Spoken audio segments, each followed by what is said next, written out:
Okay, so some of you may have sort of said, well, your uncle lived in this house before you did.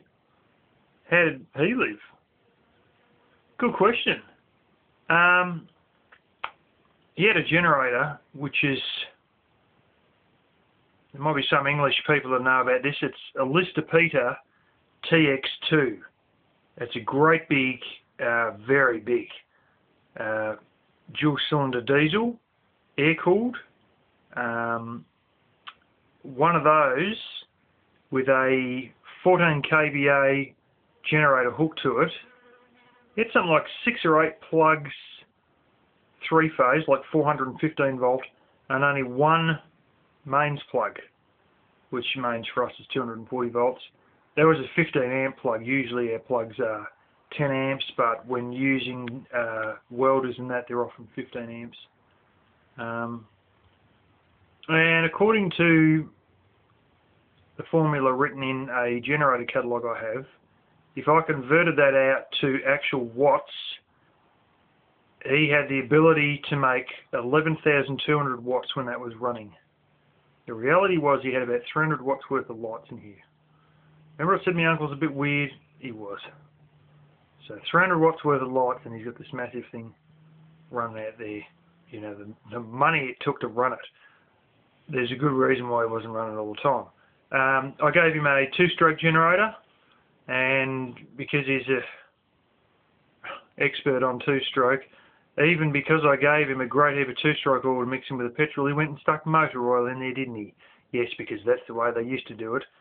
And then before too long they ended up getting fuel blockage,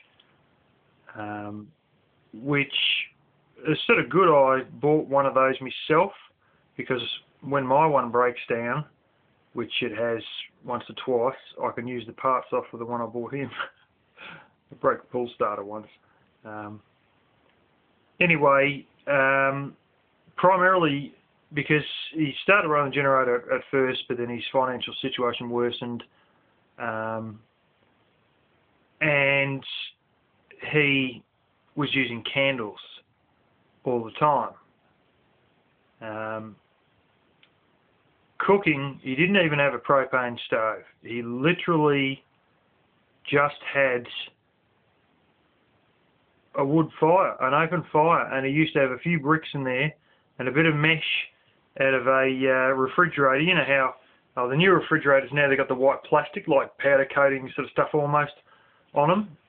Well, there's the older ones that got chrome ones in them, and he had, especially the wine coolers and that, they got chrome in them now, but he had one of the old chrome ones, and he'd lay that over the top, and then he'd stick his pot on that, and that was his entire cooking method. There was no other way of cooking here. He had no bathroom here, and you go, well, where did he go for that?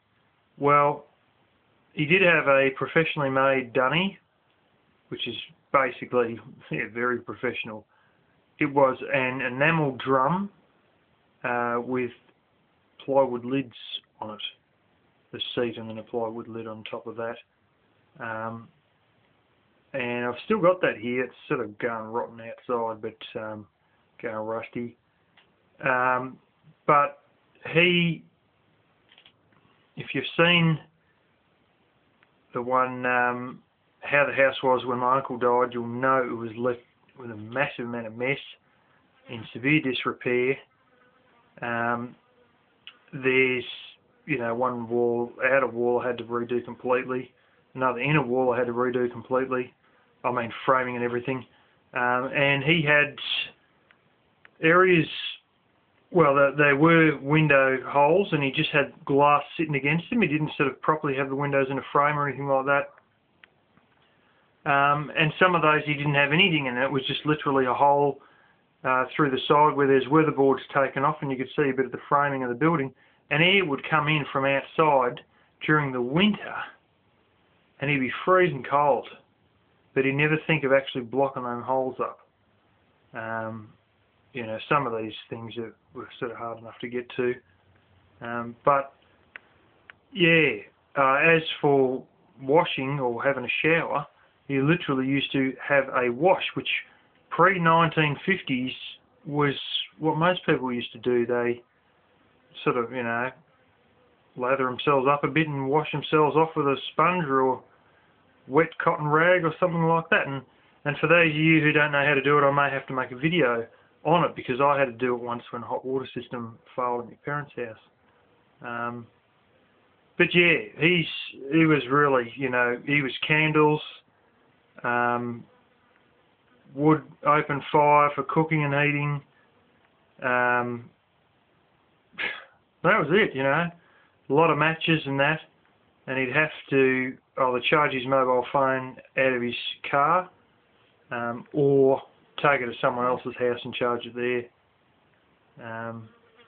Yeah, he was eccentric, there's no doubt about it, but he used to live extremely hard in that regard.